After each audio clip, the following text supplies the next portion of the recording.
Welcome to Center Stage. My name is Mark Gordon. India's Daughter tells the story of the savage rape and eventual death of 23-year-old medical student Jyoti Singh in New Delhi in December of 2012, an event that shook the social fabric of the country and the world to its core. India's Daughter was catapulted to global attention in March of this year when it was banned in India just 2 days before its scheduled broadcast. Stay tuned as we meet Leslee Edwin, the director of the film India's Daughter. And good evening, Leslee. Welcome Center Stage. Thank you so much, Mark. Great to be here with you. Well, I'm so happy that you could take time out to join us.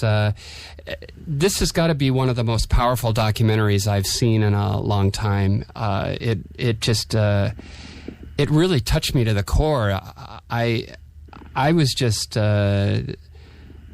floored by what happened to this bright young woman. Tell me how you found this story and how you went about chronicling it.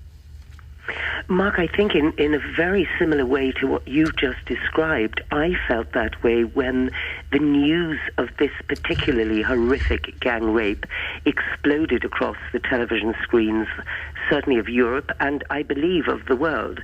But it wasn't at that point that I decided that I had to make a film about this subject.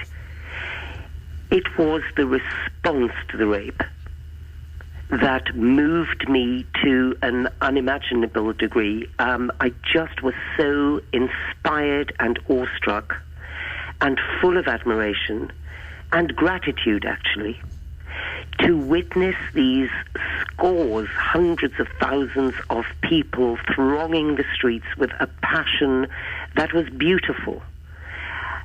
And it seemed to me that change was, being heralded by that mass mobilization of civil society demanding a change, crying enough is enough. Our women have been violated and disrespected for long enough. We want to see a safe, free and equal world for women, quite apart from crying for justice for this particular girl in this case.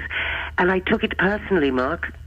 I thought, here are these people, day after day. That was the other thing, that they were so tenacious.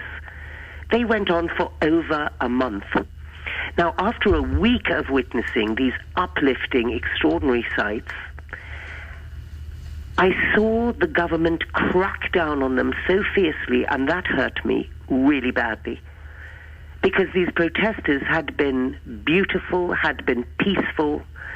The protests were run on Gandhian lines, and a threatened government, threatened, I suppose, by a society demanding that they do something about these violations of the human rights of women and girls, threatened by a fear of civil war, probably, because these numbers of people on the streets were unprecedented.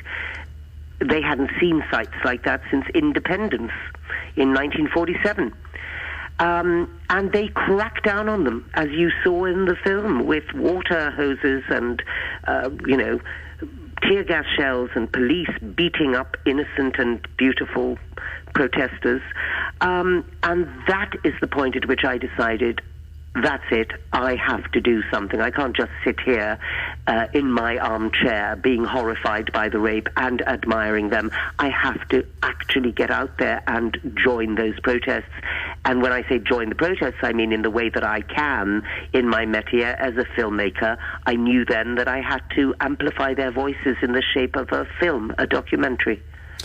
Well, there's an interview with her mother in the film, and this really resonated with me, and it sounds like what you did, you kind of changed this, because she says when her daughter was in the hospital, we were by her side, but we were helpless to do anything. And then I think about what you did to go out there and to try to give a voice to what had happened, to try to give a voice to this young woman and women all over the world that are being sexually assaulted. Yes. Well, that was certainly, my aim, I suppose, was trifold in setting out. The first thing I knew I had to do was, as I've just said, amplify the voices I was so grateful to, because they were fighting for my rights. And I should point out also on that point that I have never to date seen any other country do that. India is so admirable in this. They led the world by example.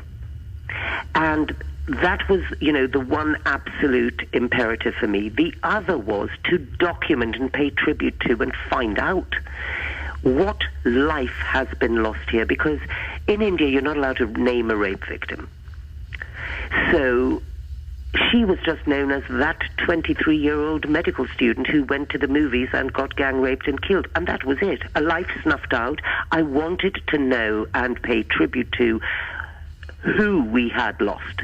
And my God, when I found out who she was, it makes it, any loss of life is heartbreaking. But when you know that this girl stood up to the restrictive patriarchal society that tried to crush her hopes and dreams, her aspirations, she wanted to be a medical doctor since the earliest age. The society deemed her as a girl not to be, requiring education. And she had to really fight for it. She fought at every turn. She fought to overturn these prejudices. When she saw a man staring at her on a street, she would stop in her tracks and look him in the eyes and say, "What are you staring at? I'm not your property." And, she was an extraordinary young woman with dreams of building a hospital in her parents' ancestral village and helping the poor and particularly women. And that was the life snuffed out. So that was, the second part of my objective and endeavor here was to document that loss. And the third and absolute imperative for me was to find a meaningful answer to the question, why? Why does this violence happen with such alarming regularity across our world? Not just in India, as we know, but globally. And the only way I could get that answer in a meaningful way was to interview the rapists, was to go to the source of the action and find out what is in the heads of men who do this.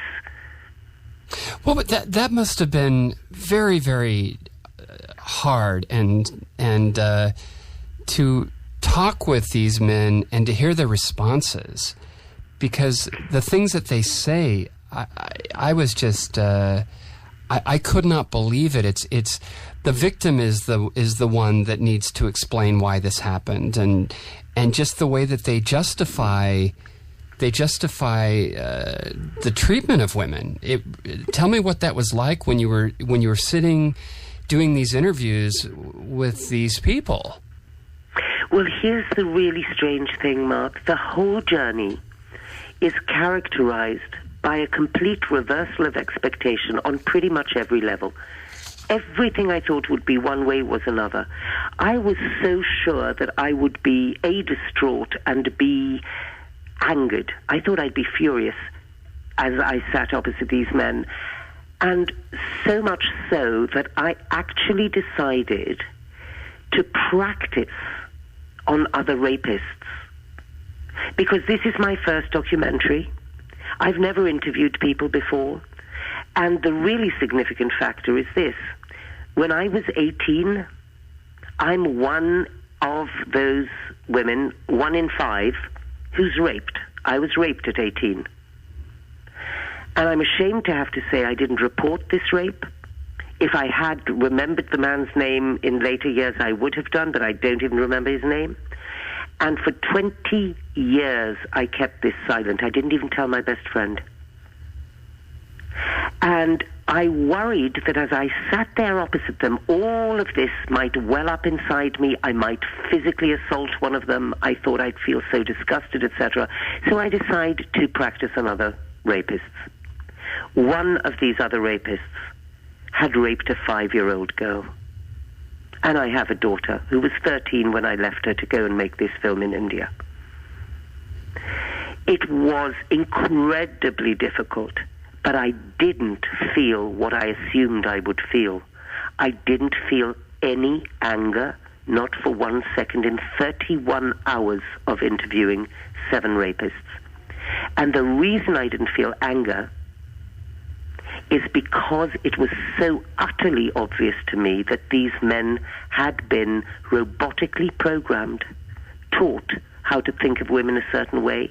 And when I learned about their backgrounds, when I learned about, how they will have seen their mothers beaten up by their fathers, the guy who raped the 5-year-old girl, his father used to punish him by leaving him out on a balcony without food for several days. Now, I'm not saying, that I had pity for the rapist's personal circumstances. What I'm saying is I had pity for the world that teaches these men that violence is okay, that teaches these men that women have to behave in a restricted and particular way, and if they don't, then they're fair game, because that's what the rapist in this case thought, or tells us that the 6 of them thought about Jyoti.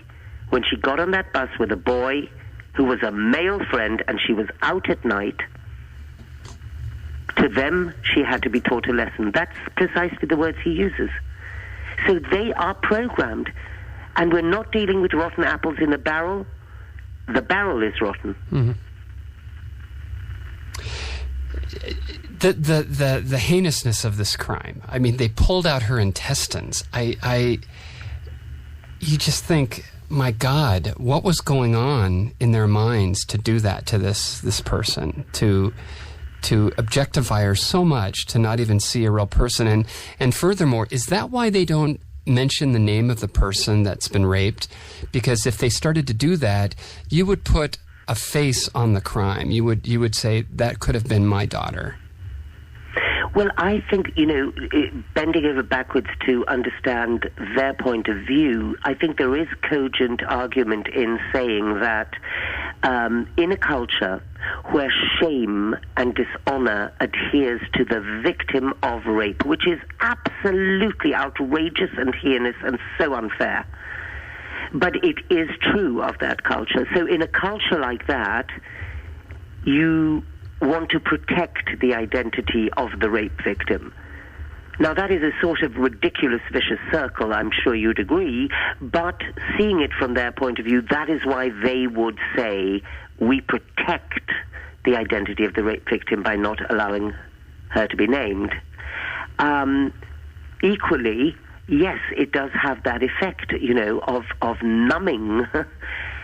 She's a cipher.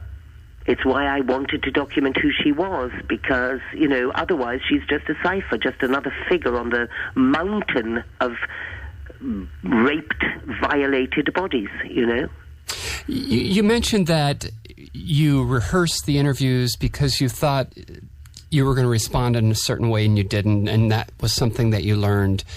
What else did you learn in the process, either about this person that you're reporting on, or the rapist, or just yourself as an artist? Well, a great deal, and almost in every case it was accompanied by this, reversal of expectation. As I say, with every reversal came an insight. I also expected these men to feel something of some glimmer of remorse, in 31 hours. And when one of them, the one who had raped the 5-year-old, had been incarcerated at that point for 5 years, you'd think that in that amount of time, he would have processed it, he would have come to some realization of his guilt and how wrong this was and feel some remorse. Not a jot of it. None of them expressed 1 second of remorse in 31 hours. And the reason for that is, again, they don't believe fundamentally that they've done anything wrong. And when I asked the rapist of the 5-year-old at the end of the interview, help me, please, I beg you, help me to understand how you cross that line from wanting to do this to a little creature who's standing there and is 5 years old and is this high, and you've described everything about her terror and her, I can picture her now. So now I don't understand how you can actually want to do this and then cross that line and do it. And he looked at me like I was off another planet for even asking him the question. And he said exactly this. I have it on film. He said, she was a beggar girl. Her life was of no value. And that is what it comes down to. So that is a huge insight for me. It's all about value.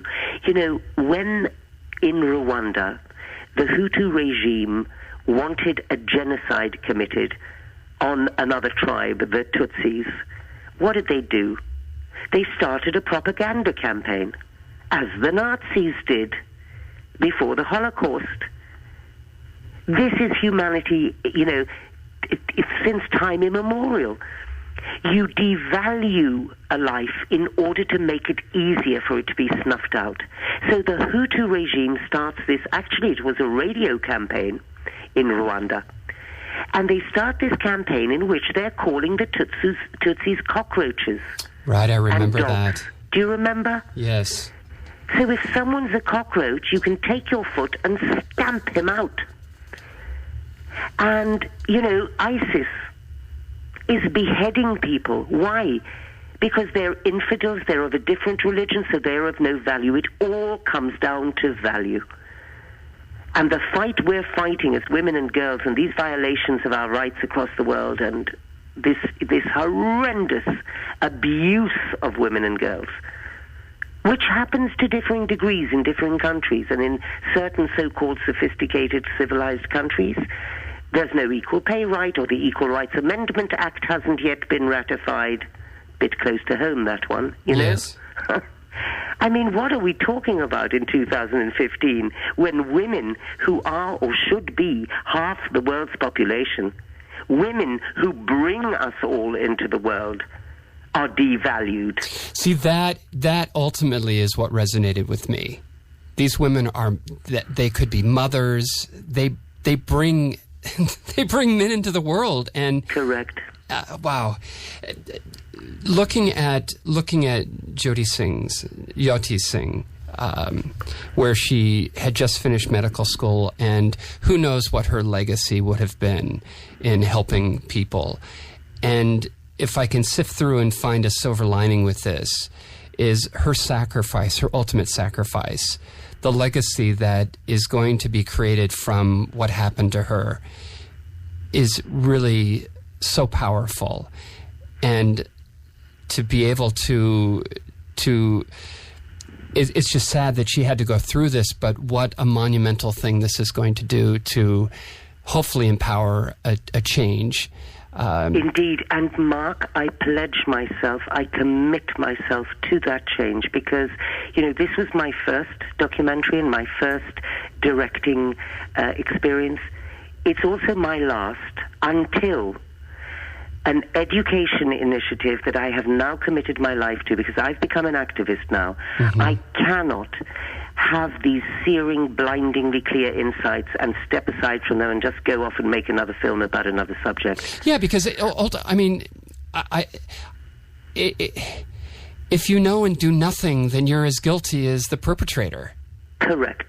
Absolutely. Well, now, I saw say that all of us, if we are silent, we collude. That's for sure. I saw the thing where the film was actually banned in India, correct? It was, and it was banned without the regime actually even seeing it. Isn't that shocking? Has it been shown yet or no? No. It's still banned.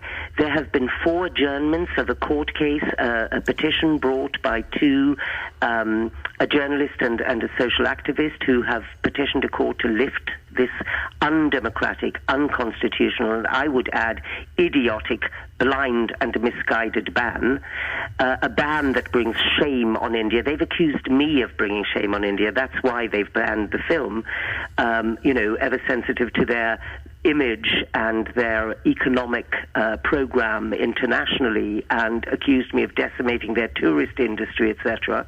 Well, what brings shame upon them is the ban, of course, not the film, because everyone else in the rest of the world looks at this film and is perfectly willing to introspect and say, yes, We're guilty too. This isn't just an India problem. It's global. It happens in our country too. 1 in 4 girls on college campuses is raped in the US. In the UK, 1 in 3 girls between the ages of 13 and 17 experience sexual violence. Girls well, look at what is it? The genital mutilation in Africa. It's in Egypt. The figure on the roll call of statistics at the end of the film, the figure for genital mutilation in Egypt is 96%. Ugh. Isn't that horrendous? And we must not forget, and don't worry, I'm not going to be very graphic with this, but really we must not forget when we say FGM and have all these, neat little acronyms for things which come trippingly off the tongue, FGM, let's not forget what that actually is, what men are doing to women. We really have to band together now and say we're not having this anymore. We've looked at slavery, we've looked at race, we've even looked, and I'm thrilled to say we have, at the LGBT community, and they are much further on than women are. Wow. Well, we're almost out of time. We hope that you'll keep us posted, and you can find out more about India's Daughter. They have a website where you can look at clips of the film. And there's another website specifically for the US release, Mark, if I may just mention. It's called Our Daughter 2. Meryl Streep said when she launched this film, and she's so amazing, she's fighting for an Oscar for this film, she's so supportive of it. She said Jyoti was not just India's daughter, she's our daughter too. So www.ourdaughter2.com has interviews and wonderful, exciting bits and pieces. And the film is starting in LA this Friday, 5 performances a day for a week at the Sundance Sunset Theatre. And on Friday and Saturday, I'm there doing Q&As in the evening shows. So please, please, everybody, come and see this powerful and transforming film. And next week, wanted to remind everybody that we're going to have Kirby Dick on the program. He has a film called Hunting Ground, which fits into this topic that we're talking about this evening, about students that go off to college that are sexually assaulted. We're also going to talk with Diane Warren, who has a new song called Until It Happens to You, sung by Lady Gaga. We're going to talk with her, plus we're going to listen to that music. So hope you'll join us next week on Center Stage. Leslee, thank you so much for joining us this evening, and best of luck with getting your word out and fighting this truly important cause for India's Daughter. And we've been talking with Leslee Edwin, and just a reminder, you can hear Center Stage every Tuesday night at 7 p.m. Pacific Standard Time on KXLU. We're also streaming on the internet at kxlu.com. Until next week, this is Mark Gordon, and I'll see you Center Stage.